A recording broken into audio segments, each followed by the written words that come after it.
सन 1984 में ओशो रजनीश ने घोषणा की कि वे फिर से सार्वजनिक रूप से बोलना शुरू करेंगे। शीला के लिए यह घोषणा खुद की दुनिया ढहने जैसी थी। उसकी सभी योजनाएं ध्वस्त होने वाली थीं। अब उसके लिए जल्द से जल्द ऐसा कुछ करना था जिससे कि ओशो रजनीश मारे जाएं, गिरफ्तार हो जाएं या फिर मौन में चले जाएं। शीला की सक्रियता पहले की अपेक्षा और बढ़ गई। उसी समय शीला ने सरकारी अधिकारियों के साथ संपर्क करना और ओशो रजनीश की स्वास्थ्य रक्षा के लिए मुख्य रूप से जिम्मेदार 2 लोगों की हत्या करवा दी। ओशो रजनीश को जहर दिए जाने के लिए रास्ता साफ करने का षड्यंत्र शुरू कर दिया। जब ओशो को जहर देने में शीला असफल रही, तब अगली प्रक्रिया के तहत सरकार ने ओशो रजनीश की गिरफ्तारी और कारावास में डालकर जहर देने का प्लान तैयार किया और वे इसमें सफल रहे। 1985 में ओशो के विश्वास पात्र और कम्यून के सन्यासी शीला के विश्वासघात से बहुत नाराज हुए थे और उन्होंने रजनीश पर जैव आतंकी हमले की योजना बनाने, हत्या का षड्यंत्र रचने और 55 करोड़ डॉलर लेकर भागने का आरोप लगाया। वे इस मामले को कोर्ट तक ले गए। शीला इनमें से कुछ आरोपों की दोषी निकली और उन्होंने 39 माह जेल में बिताए। 1981 में ओशो रजनीश की सहायक के रूप में नियुक्त हुई। शीला ने 1985 में इस पद को छोड़ दिया था। इसके बाद वह अपने परिवार के साथ यूरोप रवाना हो गई। शीला के साथ ही शांति भद्रा और पूजा पर भी मुकदमा चलाया गया, लेकिन सरकारी मदद के तहत सभी को अल्प सजा मिली और साथ में यह सरकारी धमकी भी कि यदि किसी बात का खुलासा होता है तो फिर से मुकदमा चलाया जा सकता है। यानी अमेरिकी सरकार के एजेंट के रूप में कार्य करने का उनको यह इनाम मिला था कि वह देश से बाहर रहकर शांतिपूर्वक जीवन जिए। जेल में ही शीला कहती थी कि वह एक दिन विश्व प्रसिद्ध बन जाएंगी। शीला, शांति भद्रा और पूजा को उन पर मुकदमा चलाए जाने के लिए जर्मन से अमेरिका वापस लाया गया और शीला और उसके दल पर ठेठ आपराधिक मुकदमा चलाए जाने और बचाव किए जाने का पूरा नाटक किया गया ताकि यह लग सके कि अमेरिकी सरकार इस मामले में ईमानदार है। ओशो के सन्यासियों को हरदम यही चिंता सताती रहती थी कि कहीं ओशो पर कोई प्राणघातक हमला कोई ना कर पाए, क्योंकि उन पर 2 बार हमले हो चुके थे। लेकिन आखिरकार ओशो रजनीश को अमेरिका ने नाटकीय ढंग से गिरफ्तार कर जेल में डाल दिया। जेल में ही उन्हें थैलियम जहर का एक इंजेक्शन लगाकर छोड़ दिया। इस इंजेक्शन से ओशो 3 दिन तक कोमा में रहे। 3 दिन बाद उन्हें अमेरिका से देश निकाला दे दिया। देश निकलने के बाद वे बहुत से देश में भटकते रहे, लेकिन किसी भी देश में उन्हें शरण नहीं मिली। खुद भारत ने भी अमेरिकी विरोध के चलते हाथ खड़े कर दिए थे। यह बात सार्वजनिक थी कि उन्हें अस्थमा था। तब भी जहर दिए जाने के पहले तक 53 साल की उम्र में ओशो रजनीश के पास लंबी दूर तक दौड़ने और तैरने का दमखम था। इससे पहले 20 वर्षों में भी अधिक समय तक वे रोज प्रवचन देते थे। 1981 के बाद फिर वे 3.5 वर्षों तक मौन में रहे। तब भी वे तेज गति से कार चलाते थे। 28 अक्टूबर 1985 को ओशो रजनीश अमेरिकी फेडरल मार्शलों द्वारा नॉर्थ कैरोलिना में गिरफ्तार किए गए। अटॉर्नी जनरल सू एपल्टन के अनुसार गिरफ्तारी का कोई वारंट नहीं था, फिर भी उनको जबरन हाथ पैरों में हथकड़ियां डालकर जेल में डाल दिया गया। अमेरिकी इतिहास में शायद ऐसा पहली बार हुआ था। उन्हें किसी खूंखार अपराधियों की तरह गले, हाथ और पैरों में हथकड़ियां पहनाकर ले जाया गया, जबकि उन पर आव्रजन, कानून के उल्लंघन के मामूली आरोप लगाए गए थे। अमेरिकी सरकार ने एक जज से कहा कि उन्हें तब तक सरकारी हिरासत में रखा जाए जब तक कि वे पोर्टलैंड न पहुंच जाए। पोर्टलैंड में उन्हें अप्रवास नियमों उल्लंघन का सामना करना पड़ा था। अमेरिकी सरकार की योजना के तहत सरकारी वकील ने यह भ्रम फैलाने का कार्य किया कि उनके सन्यासी उन्हें जहर देने का प्रयास कर रहे हैं या हो सकता है कि वे खुद आत्महत्या कर लें। 7 दिनों तक शॉर्लेट में मार्शलों की हिरासत में रहने के बाद रजनीश को सोमवार 4 नवंबर 1985 को पोर्टलैंड की संघीय जेल में ले जाने के लिए विमान में मार्शलों के साथ बिठाया गया, जहां वे गुरुवार 7 नवंबर को शाम को पहुंचे। जबकि शॉर्लेट से पोर्टलैंड की दूरी केवल 5 घंटे की है। सवाल उठता है कि 3 दिन बीच में वह विमान कहां रहा। ओशो कहते हैं कि इन 3 दिनों का मुझे कुछ पता नहीं। 3 दिन रजनीश को पूरी दुनिया से अमेरिकी सरकार ने लापता कर दिया था। अमेरिकी सरकार ने ओशो के वकीलों को यह बताने से इनकार कर दिया कि वे कहां थे। बाद में यह पता चला कि पहली रात यानी नवंबर को ओशो को ओक्लाहोमा की काउंटी जेल में रखा गया, लेकिन जेल के शेरिफ ने इससे इनकार किया। जेल के रिकॉर्ड के अनुसार रजनीशपुरम का एक डेविड वाशिंगटन नाम का व्यक्ति 4 नवंबर को वहां रहता था। मार्शलों ने रजनीश के साथ उसके बाद की 2 रातें ओक्लाहोमा सिटी के बाहर फेडरल में बिताई।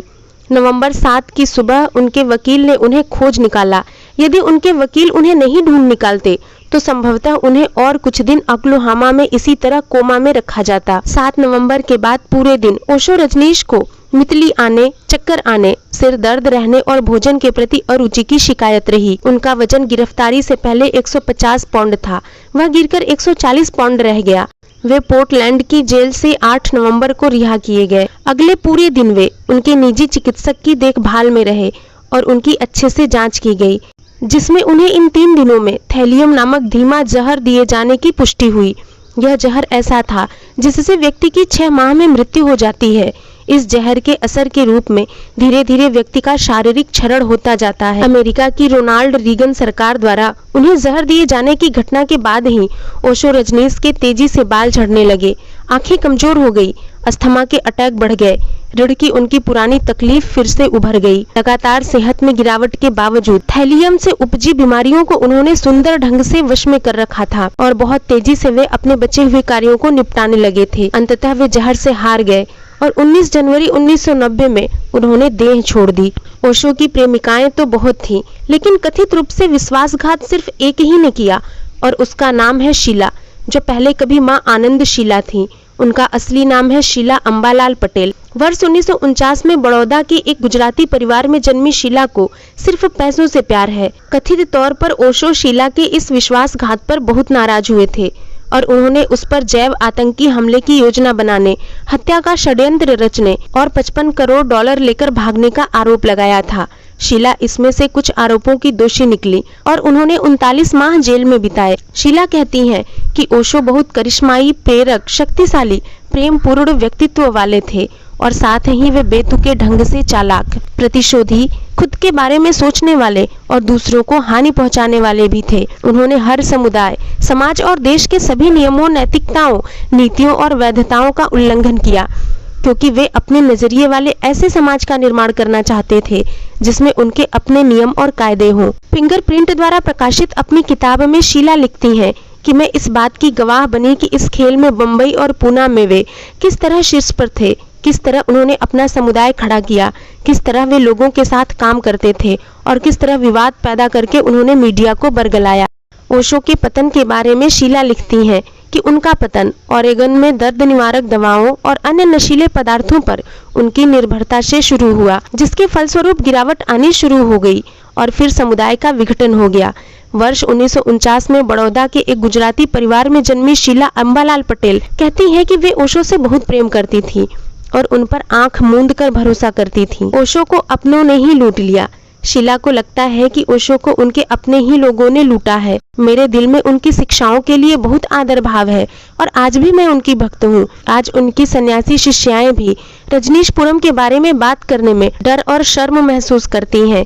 मेरी राय में लोगों के उनके जीवन के बहुत महत्वपूर्ण समय के बारे में बात न करके उन्हें कमजोर कर दिया। ओशो की मौत के बारे में शीला लिखती हैं, उन्हें आज भी इस बात पर यकीन नहीं होता कि ओशो की मौत प्राकृतिक थी।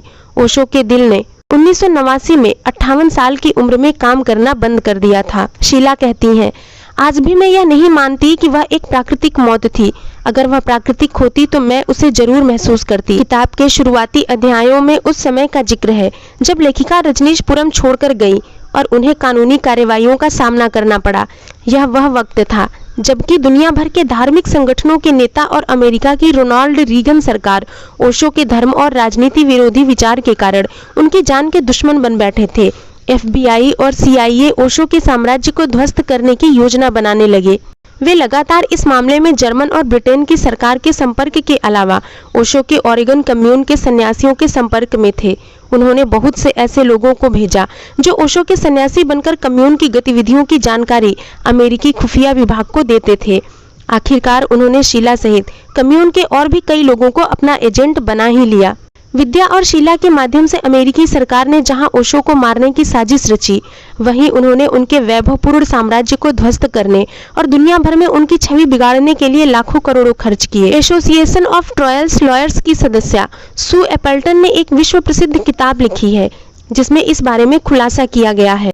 उन्होंने अपनी किताब में अमेरिकी सरकार और उसकी खुफिया एजेंसी के वे सारे दस्तावेज उपलब्ध कराए हैं जिसमें रोनाल्ड रीगन सरकार की साजिश और शीला के अमेरिकी एजेंट होने का खुलासा होता है। शीला ने खुद के चरित्र को सरकारी अधिकारियों के विरोधी के रूप में चित्रित किया ताकि कोई उन पर संदेह न कर सके, लेकिन अमेरिकी फ्रीडम ऑफ इंफॉर्मेशन एक्ट से प्राप्त जानकारी के आधार पर पता चला कि मां योग विद्या और अन्य फेडरल सरकार को सूचनाएं देती रहती थीं। यह अमेरिकी खुफिया विभाग में एक एजेंट के रूप में कोड थी, यानी ओशो कम्यून में शीला ही नहीं और भी कई सन्यासी थे जो अमेरिकी एजेंट थे।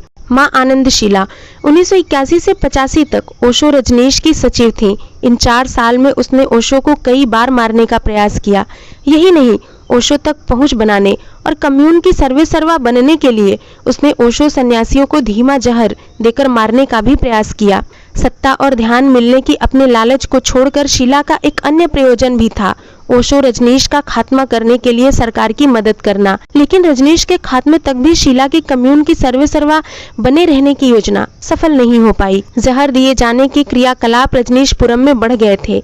देवराज और विवेक दोनों को ही शीला के घर पर चाय अथवा कॉफी में जहर दिया गया और देवराज को एक बार कम्यून के रेस्तरां में भोजन करते समय जहर दिया गया। शीला एक संदिग्ध महिला थी। वह बेहद ही महत्वाकांक्षी लेकिन कुंठाग्रस्त महिला होने के साथ साथ और भी बहुत कुछ थी।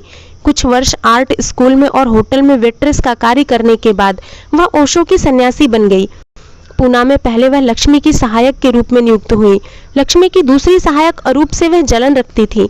लक्ष्मी ओशो की सचिव थी और शीला लक्ष्मी की जगह लेने के लिए कम्यून का माहौल खराब करने लगी।